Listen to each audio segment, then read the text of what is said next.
Em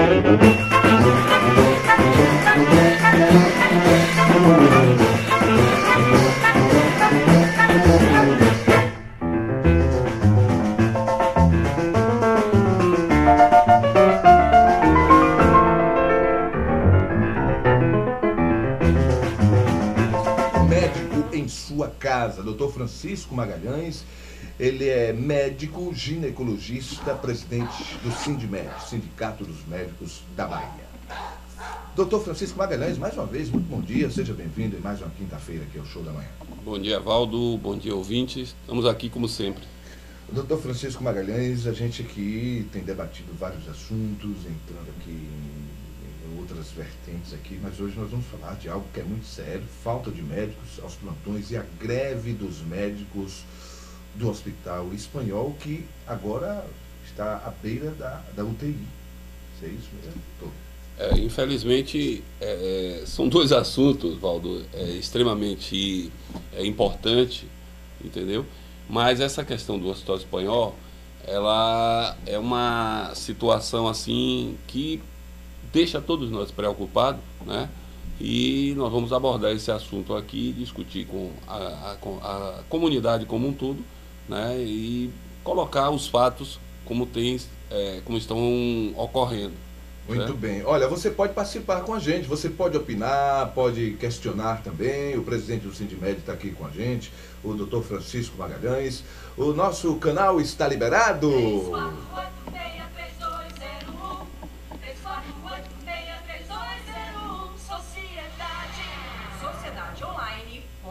Você participa também através do sociedadeonline.com, enviando a sua mensagem para o nosso estúdio ao vivo. Dr. Francisco Magalhães, qual é o impasse entre os médicos e o Hospital Espanhol?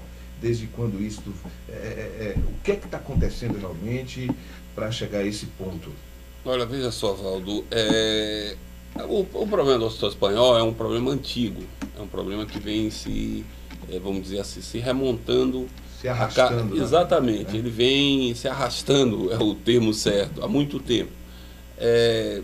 Eles têm as dificuldades de gestão dele e culminou com uma condição de trabalho bastante precária, entendeu? Os colegas que trabalham principalmente na emergência, eles têm encontrado uma dificuldade muito grande de exercer a atividade dele por uma série de coisas. Falta de material, falta de medicamento,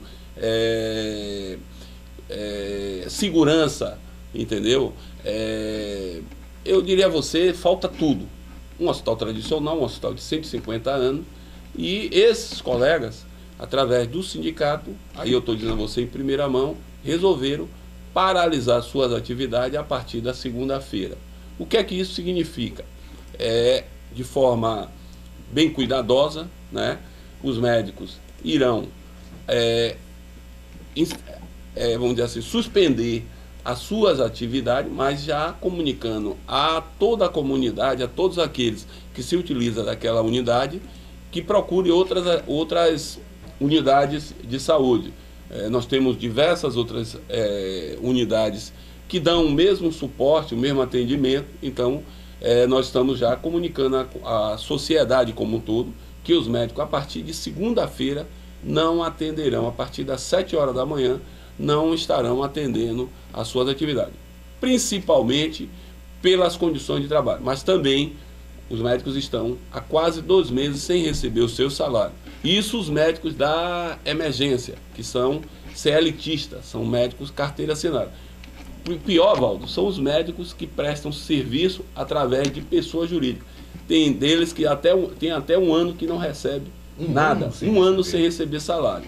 Produzem, mas não recebem. Entendeu? Absurdo, então nós estamos nessa condição aí. Olha, doutor Francisco Magalhães, a gente sabe da tradição do Hospital Espanhol, a gente sabe que, por lei, como todo hospital privado também, ela tem uma parte, setor de atendimento através do Sistema Único de Saúde, é isso? O Hospital Espanhol também tem um setor de atendimento, claro, direcionado ao SUS. Com o fechamento de uma unidade dessa, de um hospital desse, quais são os prejuízos para a população, de modo geral, as consequências? Naturalmente que os prejuízos são grandes. Nós entendemos que essa situação é um hospital de referência, é um hospital que estabelece alguns procedimentos específico, né? Não só para o SUS, mas também para os trabalhadores que são funcionário público. O Planserv hoje é uma dos planos que mais utiliza do Hospital Espanhol, mas esse prejuízo está sendo pior, Valdo, porque você não tem condições de trabalho. Então você está expondo aquele indivíduo que vai lá se utilizar, né? aquela pessoa, o paciente, e o profissional. Você imagine só, você trabalhando numa unidade dessa, unicamente, onde deveria ter um cirurgião, deveria ter um clínico, deveria ter um pediatra, deveria ter um radiologista, e os profissionais, por falta de pagamento, muito dele, por exemplo, a radiologia já não está mais funcionando. Então, se chega um paciente, vamos dizer assim, com traumatismo torácico, como é que você vai identificar aquela lesão, aquele trauma? Então, você fica, vamos dizer assim, inseguro, você fica numa insegurança total. Era justamente o que eu iria lhe questionar. Se a pessoa que precisar agora, seja do atendimento particular, seja do atendimento pelo SUS, se dirigir agora até o Hospital Espanhol, não vai ter um bom atendimento. Com certeza, infelizmente. Não vai ter esse bom atendimento. Infelizmente. A partir de quando os médicos do Espanhol pretendem paralisar as atividades indefinidas? Olha, segunda-feira, 7 horas da manhã, o aconselhamento é que as pessoas não procurem o Hospital Espanhol. A partir dessa próxima segunda-feira.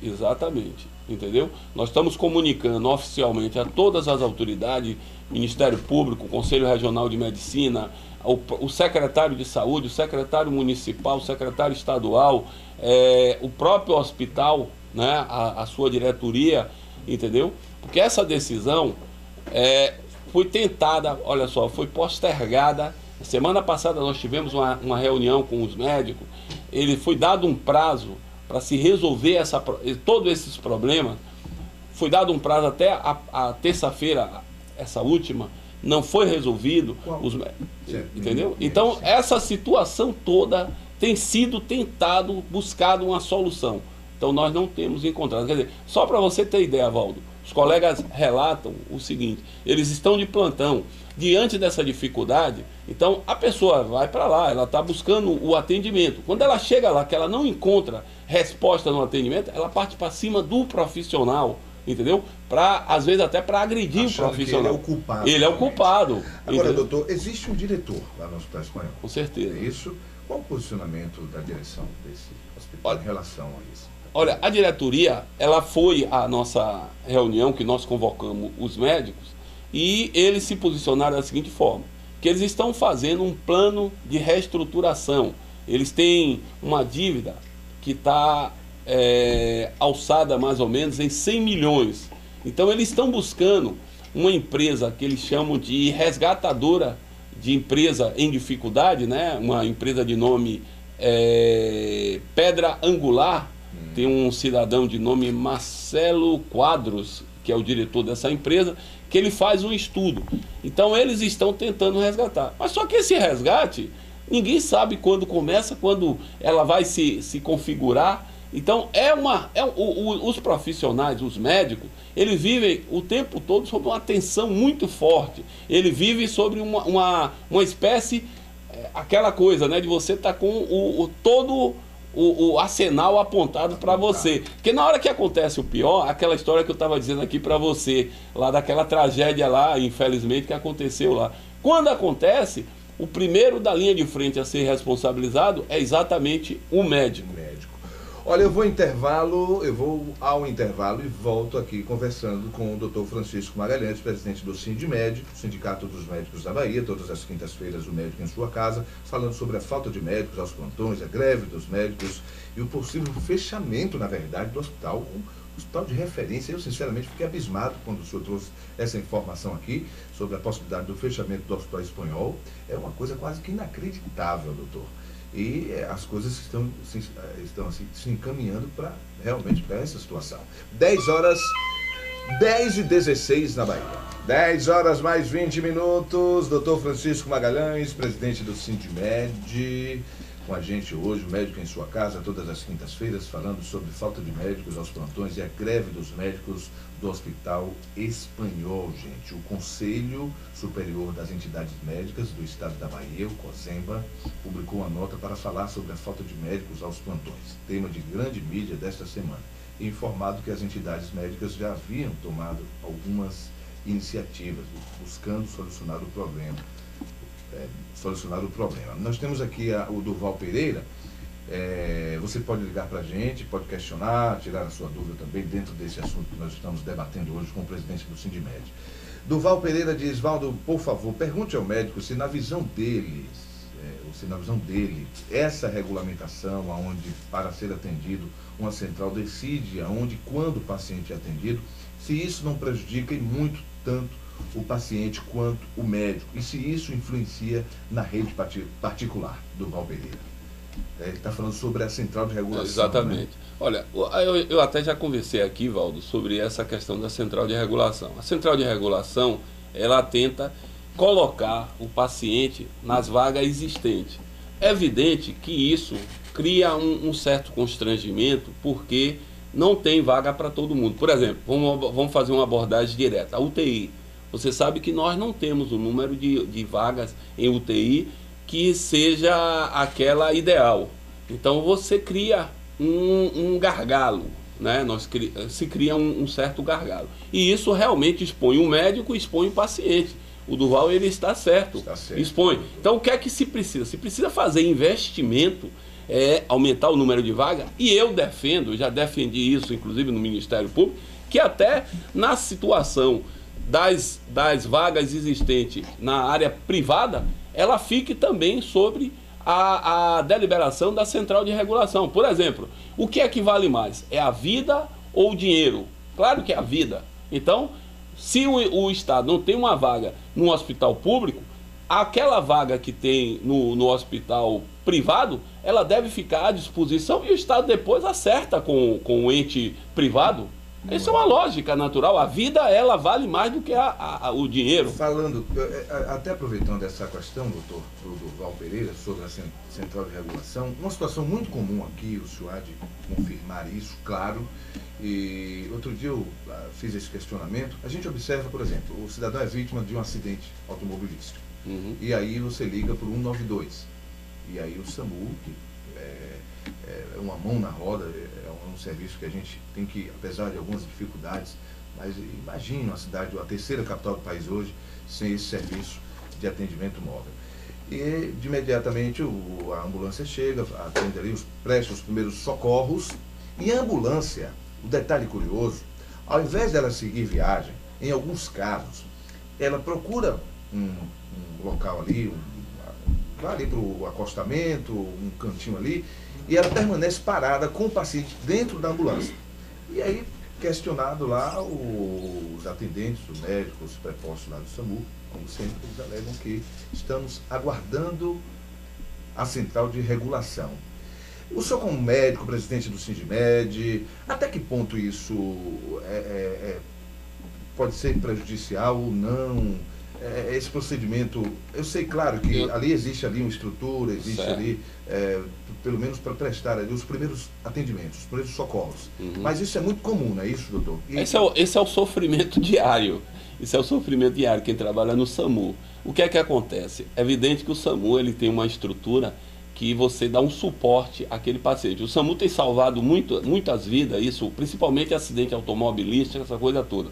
Então, mas de qualquer forma, Valdo, realmente isso é um sofrimento. O senhor tem conhecimento disso? Claro, né? Claro, isso já bateu diversas vezes. Eu já vi pessoas pararem e dizem assim, por que não leva o parente, o familiar, por que não leva logo ele? Não, nós estamos aguardando a regulação. E isso daí, Valdo, isso aí às vezes tem um conflito médico contra médico, porque o médico dá assistência lá no hospital, ele está com os corredores superlotados. Isso. Ele está numa condição de trabalho extremamente, quer dizer, o meio ambiente do trabalho hoje, para o médico, é um sofrimento extremo. As pessoas não imaginam, quando você entra no hospital, está lá o corredor cheio, e aí chega o SAMU, e o cara, ele quer não é que ele quer se livrar, ele quer dar aquela assistência que o paciente necessita. Exatamente. E aí você fica naquela condição, aí ele prende a maca, quer dizer, isso é um conflito. E muita gente ainda pensa que quando uma ambulância dessa sai de um local, de um acidente ou de qualquer situação até um determinado hospital, que lá ele já vai chegando e despejando o paciente. Exatamente, não é isso de forma alguma. Todo um processo mesmo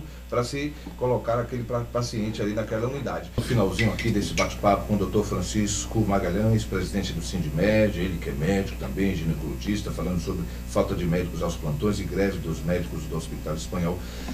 Eu queria aproveitar essa oportunidade aqui para a gente fechar rapidinho, doutor, sobre uma situação que aconteceu, inclusive, na minha terra natal. Médico se recusa a atender paciente e abandona o plantão do Hospital Municipal em Riachão do Jacuípe.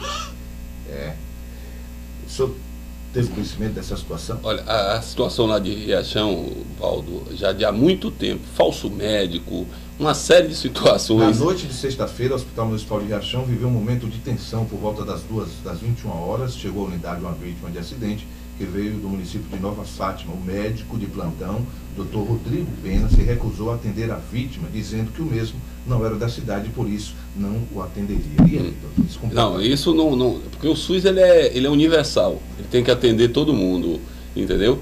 Eu acho que aí o médico que ele não pode ter esse tipo de comportamento, isso não é um comportamento, entendeu? Correto, porque o SUS ele é universal e principalmente em qualquer situação o SUS é universal. Principalmente em situação de urgência e emergência, o médico ou qualquer cidadão, não é só o médico, mas qualquer cidadão, mas principalmente o médico, ele não pode se recusar a atender. A nota finaliza dizendo que, segundo a assessoria de comunicação, a demissão do Dr. Rodrigo Pena, que atende pelo CRM, inclusive consta aqui, será formalizada e protocolada na prefeitura. Ele deixou o Hospital Municipal pelos fundos logo após o ocorrido e não quis dar entrevista. Tudo bem. Mas é um absurdo a situação. Claro. Isso não pode acontecer. Não, de forma alguma. De hipótese alguma. Para a gente fechar, doutor, o que é que precisa ser feito para melhorar, voltando à questão do Hospital Espanhol, qual seria a sugestão do Sindmed para pelo menos amenizar essa situação aí, essa possibilidade do fechamento mesmo do Hospital Espanhol? Valdo, é uma situação bastante complexa, entendeu? Porque a dívida que o hospital tem é muito grande e eles estão tentando sanear, como eles estão dizendo, com um empréstimo se eu não me engano, à Caixa Econômica, certo? E essa é a situação. Eles dizem que tem diversos políticos das mais diversas matizes tentando ajudar eles, né, a resolver esse problema. Inclusive, nós tivemos a mesa de negociação na sexta-feira e eu coloquei isso para o secretário da administração. Ele me disse que estava bastante preocupado, quer dizer, acredito que o próprio governo também está bastante preocupado. Então nós esperamos que a sociedade como um todo se mobilize para que se resolva essa problemática e a gente encontre uma solução para essa situação. Afinal de contas, é um hospital de referência, um hospital importante e preocupa a todos nós. E quem tem que sentar à mesa aí, nesse caso? Olha, nós temos uma mesa, inclusive, de negociação dia 11, ou agora sexta-feira, dia 1º, onde nós vamos discutir com o Ministério do Trabalho a questões trabalhistas. Agora, essa situação política, aí tem que ser o governo, o próprio hospital, né? Quer dizer, o secretário de saúde, entendeu? Para que encontre uma solução. Agora, a solução tem que ser dentro de um caráter urgente, porque a situação já está posta aí. Certo? Muito bem. Dr. Francisco Magalhães, presidente do Sindmed, muito obrigado mais uma vez por ter vindo aqui ao Show da Manhã, todas as quintas-feiras, o médico em sua casa.